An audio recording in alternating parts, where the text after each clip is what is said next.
how do you take this information? This is all great stuff. It's fascinating. Yes. But how do I take it inside the gym, face to face with my client, and make it come to life? What tools would you use? What's the process? Well, it's an educational process. Basically, first step is motivational interviewing. Then what is that? Motivational interviewing, it's a way of interviewing somebody. To sum it up, is getting your client to tell them exactly what you want to tell them. Because why wouldn't you just tell them what you want to tell them? Because we've done it for decades. Behavioral psychologists say, you know what? It doesn't work. I'll give you an example. They've just done the biggest study on cardiac patients who've had a myocardial infarction, okay, have had a heart attack. Half of them get normal standard care. You need to do this. Here's your drugs. Off you go. The other half, the doctors use motivational interviewing. The guys who get motivational interviewing, they live on average 2 to 3 times longer. Oh, now why is that? Because that's worth some examination. If I tell you what to do, if I say, here's all the stuff, and that's what trainers want to do, and I used to want to do that, here's how much I know, here's your stuff, here's what you need to do, exercise, diet, stress management, here it all is. Who owns that program? You do. Okay, but if I skillfully coach you to tell me the exact same thing, what you need to know, I'm not saying the program design, but I want you to come out with, I need help with this, I need help with that sort of stuff. Who owns the program then? That's a loaded question, isn't it? It is a loaded question. And then if you own the program, if you have ownership of it, you're much more likely to be consistent with it. Then what I do is, through this motivational interviewing process and other tools that I use, they identify the triggers. There's certain tools that I use that will identify the why. Give us an example of how, because this is fascinating. Okay. I finally know why you never listen to me now. Okay, so can we role play? Why not? Can you be an overweight woman or something like, or an overweight guy?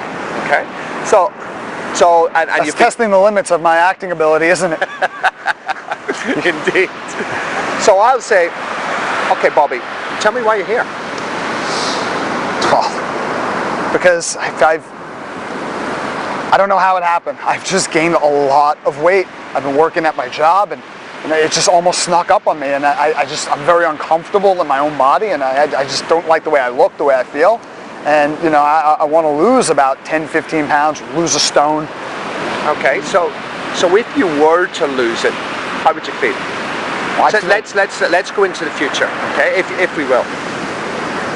How would you feel if 2 years from now you've lost all the weight that you want to lose? I guess I'd feel proud of myself, because I never imagined that I was the type of person that would let myself put it on. Look in the mirror. How do you look? Tired, haggard. I mean 2 years from now, if you've lost all that weight, how do you look? How do you feel every day? More energetic, to be honest. A little bit more attractive. A little bit more confident how I carry myself. Okay. So what I'm hearing from you is that if you lose that weight, you'll feel better about yourself, you'll feel more attractive, you'll feel more confident. On a scale of 0 to 10, how important do you feel it is, where 0 is not important at all, 10 is extremely important? How important is it to you to lose the weight that you want to lose? I'd say about a 7. About a 7, okay. Why did you tell me 7? Why not a 3? Because if I don't lose it, I guess, a lot of my friends are athletic. Yeah. And to tell you the truth, I've made excuses why I can't go climbing with them and can't go biking, and I don't even think I need to make excuses. I think it's pretty evident to them. I value my relationships. I guess my spouse never said anything, but doesn't find me as attractive, and work is important to me too, and I'm exhausted, and I feel sluggish, I feel heavier. Okay, so there's a lot of areas of my life. It's not just vanity.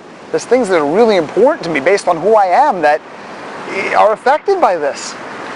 Okay, so if we can just look again in terms of confidence, on a scale of 0 to 10, how confident are you right now that you can be successful at losing this weight? 5. Okay.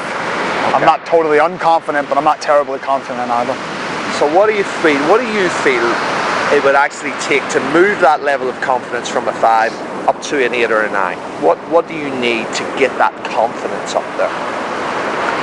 I would need to know that I wouldn't be involved in a program where I would invest time and energy and it still wouldn't work because I'm so busy. So I would need to know that if I'm going to make the sacrifice and invest time and energy, I'm going to succeed. You know, little by little, I know not overnight, but I'm going to succeed, because if I invested time and energy and I still didn't get to my goal, well, that's time away from my family, it's time away from work. I'm afraid my situation would be worse. So I would want to know exactly what to do and be able to tell that I'm making a difference every day I'm doing this. Okay, and in terms of exactly what to do, can you be more specific?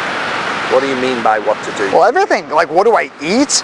You know, what do I do when I get into the gym? I mean, I've worked out before, but, you know, I've just been an athletic person, and I assumed I'd always be thin. You know, but now, obviously, I'm not, and I don't know what you know. I don't know exactly what to do in the gym, how much cardio I need to do, what type of exercises. Everybody seems to be doing a bunch of different stuff. How do I know what's right and what's wrong? Sure.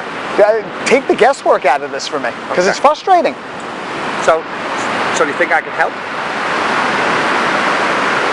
Well, if you can let me know exactly what I'm doing, take away all the confusion with all these different philosophies out there, and show me progress daily, you know, yeah, I think that would help. Okay, so what I'm hearing from you is if we can sit down together and we can write a program that you know is going to be scientific based on my knowledge, that's going to help you to achieve your goals, and I think I heard from you, you want to know a step process along the way. And what I think I heard from you is you want help with your nutrition as well as your program and stuff to do outside. If we can sit down together and do that, would that increase your confidence? I believe it would. Okay, so shall we do that? I see what you're saying. I mean, did you get that? Because a lot of us, what would we do? We'd sit down and say, look, you need to work on your nutrition. You need to exercise like this number of days a week. And the whole time the person's going, yeah, but in the back of their head they're going, I'll never be able to do this. But I set up the entire parameters of what I need. Yeah. I own the process. Yeah. That makes perfect sense. This has been really valuable, but where can they get more information? Where do they go from here? And what are some tools that they can access to implement this as part of their daily routine with their clients? Sure. Well, through my personal training academy, ptacademy.com.au, and also the humanperformance.com.au. I'm going to have programs on there later for trainers. I'm also going to do some stuff with PTontheNET, because I really feel this stuff is valuable to get out there to trainers. So I'm going to actually be producing mind-body wellness certification where trainers can get all this knowledge. Look, we went into a tiny bit of it. So it's all coming in the next 6-8 months. Okay, so PTontheNET, Fit Pro, PT Academy. Fit Pro, PT These Academy. are all resources that trainers can use to take some of this stuff home and own it so they can use it for themselves. Absolutely. Fantastic. Well, thank you, Professor Taylor, for joining us today. Pleasure. And thank you for being here. See you at the next featured interview. Bye-bye. Wave goodbye, Professor Taylor.